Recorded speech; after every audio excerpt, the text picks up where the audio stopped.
De volta com o nosso encontro marcado, nós estamos falando hoje sobre a Lei Maria da Penha. Nós estamos recebendo aqui em nosso estúdio a Tenente Nina Marques. Mas, Tenente, o que pode ser considerado violência contra a mulher? Para a senhora tipificar mais ou menos aí o que pode ser uma violência. É interessante você tocar nesse assunto porque a gente, quando pensa em violência contra a mulher, a gente sempre pensa que é só bater na mulher. E não é, na verdade não é. Uma das inovações da Lei Maria da Penha, né, que trouxe os 5 tipos de violência que uma mulher pode sofrer, que são a violência psicológica, a violência patrimonial, sexual, moral e física.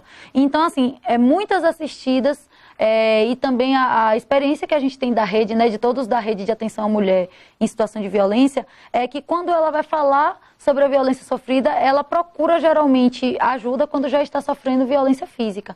Mas quando vai ter uma conversa ou com a guarnição, ou com um psicólogo, ou com a delegada, ela descobre que na verdade já sofreu outras formas de violência antes.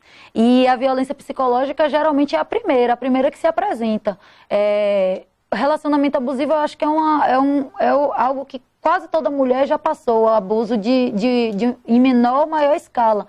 Então, essa forma de violência muito silenciosa deixa marcas, às vezes, até mais graves do que as marcas físicas, porque a mulher não percebe que está ali no relacionamento abusivo, que está sendo manipulada, que está sendo ameaçada, que está sendo perseguida, que está tendo sua liberdade tolhida, que muitas vezes deixa de ser até ela, de ter amigos, ou de confraternizar com familiares por conta dessas formas de violência, e começa a mudar seu comportamento. E aí vem vários quadros clínicos, como depressão e tantos outros, por conta dessa violência. E aí, depois dessa violência, é que muitas vezes acontece a violência física. Mas Tenente, a perseguição pode ser um ato de violência? Sim, com certeza. Como eu citei, né, anteriormente, a situação dessa mulher que Porque tem homem que ele fica seguindo a mulher, mesmo que ele não vá abordá-la de forma agressiva, mas que ele fica seguindo os passos da mulher, sempre fiscalizando. Isso pode ser uma violência? Sim, com certeza. É uma forma de violência. Muitas vezes a mulher não percebe e por isso não denuncia. Então, assim, na verdade, os dados que a gente tem de violência contra a mulher são bem menores do que a realidade do que acontece, porque muitas mulheres não sabem que estão passando por uma situação de violência, ou sabem e não têm coragem de denunciar. É uma forma de violência, sim. Se a mulher quer sair daquele ciclo de violência, e geralmente termina o relacionamento, mas o agressor ainda assim continua perseguindo, aí sim é o momento da medida protetiva. Muitas vezes acontece de existir um relacionamento assim violento, né? E a mulher procurar o fim do relacionamento e a pessoa respeitar. Nesse caso, não precisa de medida protetiva, não precisa de interferência do Estado. Mas, em outros casos, ele não aceita. É interessante que no Carnaval, eu não trabalhei aqui, trabalhei no Carnaval de Salvador, mas me foi passada uma situação, inclusive foi uma patrulha da área que conteve a situação, que um rapaz tinha terminado com a namorada, ele foi pro Carnaval, ela foi também. Quando ele viu ela no Carnaval, ele, não, você não vai ficar aqui, você vai para casa. Não queria que ela ficasse no Carnaval. Né? Eles já terminados. Ele não admitia que ela estivesse numa festa, que ela estivesse vivendo a vida dela depois de um fim do relacionamento. E aí a amiga foi tentar interferir, foi agredida fisicamente, a amiga, né? Ela não, mas ela foi agredida, foi tolhida do direito dela de estar na festa. E aí a guarnição interveio e conseguiu flagranteá-lo por lesão corporal e violência contra a mulher. E aí ele foi conduzido para a delegacia. A dependência financeira pode ser uma das causas da omissão da mulher não denunciar o agressor? Sim, com certeza. Que conselho a senhora daria para uma pessoa que está sofrendo, vamos dizer assim, um tipo de violência, mas que ela depende do marido para o sustento dela e da família? Bom, na verdade, a mulher muitas vezes está naquele turbilhão, né, de situações e não percebe que, na verdade, existem institutos que vão garantir que ela seja assistida, inclusive pelo próprio agressor. Porque se ela é dependente financeiramente dele, os filhos, ela vai ter direito à divisão de bens, à pensão alimentícia, exatamente, tudo isso. Então, por isso que é importante essa rede de atenção, né, que nós temos aqui em Barreiras. Que passa também por um processo de orientação, nesse sentido. Com certeza, para que, por exemplo, uma visita ao CRAM, que é o Centro Centro de Referência de Atendimento à Mulher, que é um órgão da Secretaria de Assistência Social do nosso município.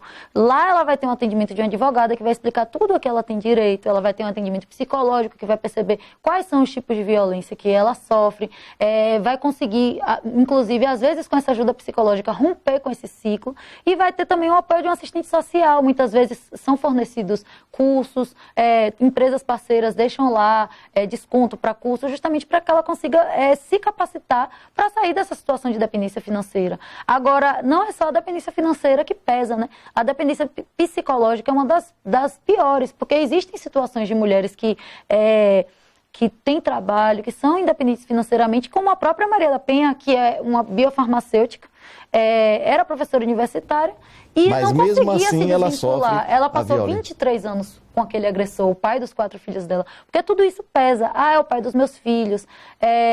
Eu não consigo viver sem ele, porque não é uma relação só de violência. As pessoas têm que entender, as pessoas muitas vezes julgam, né? Falam, um absurdo, a mulher ainda tá com esse cara. Mas elas têm que entender que aquela relação ali não é só uma relação de violência. Existem momentos bons, existem momentos de amor. E a pessoa que está em negação daquela violência, ela foca nisso, na parte boa. Então ela fala, ele é violento, mas é só quando bebe. Ele é violento, mas é só quando o time dele perde. Ele é violento, mas é um bom pai, mas é honesto, é trabalhador. Que é outra coisa interessante. A gente tem situações de agressores que são pessoas que cometem outras infrações penais, que são traficantes ou ladrões, mas a maioria dos agressores é uma pessoa, um cara que é bom amigo, benquista na vizinhança, e muitas vezes pai, o vizinho nem vezes sabe até... também, né? Como? Muitas vezes os vizinhos também nem sabem. Isso, ele é benquisto, é uma pessoa, geralmente um cidadão de bem, mas é agressivo com a mulher.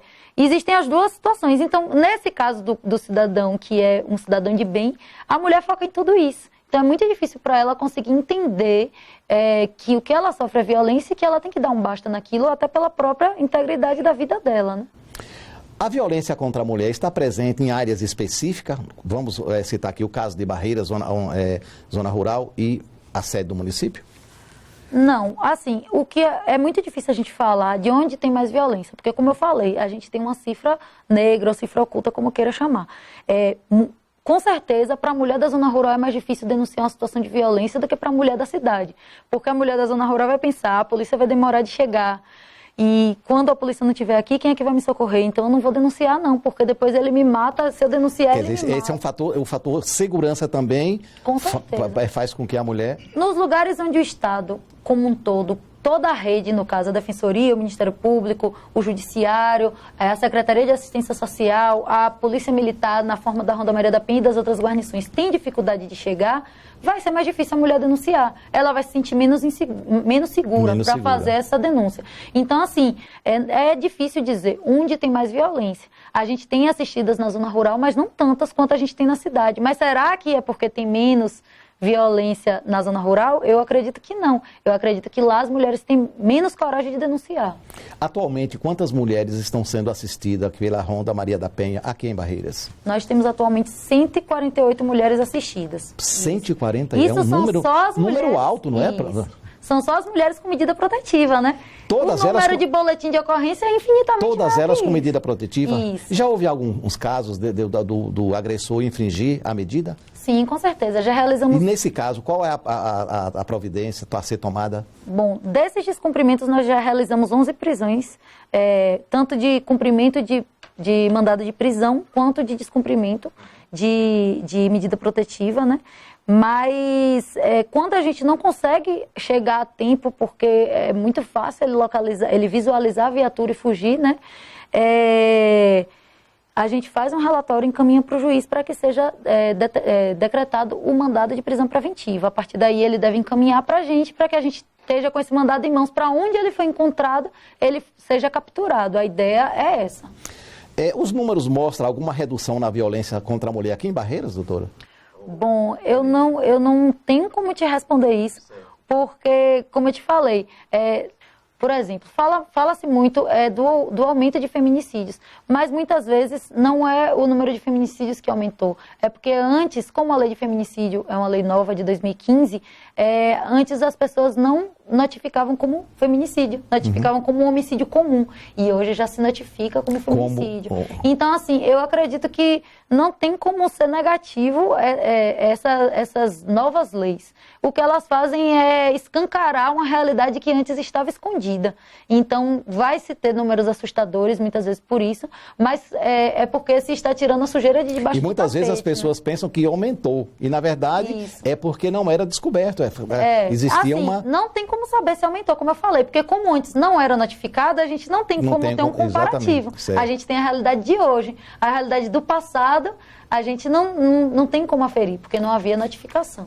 Estamos apresentando o programa Encontro Marcado, falando hoje com a tenente Nina, da Ronda Maria da Penha. Nós vamos ao nosso intervalo, voltamos daqui a pouquinho.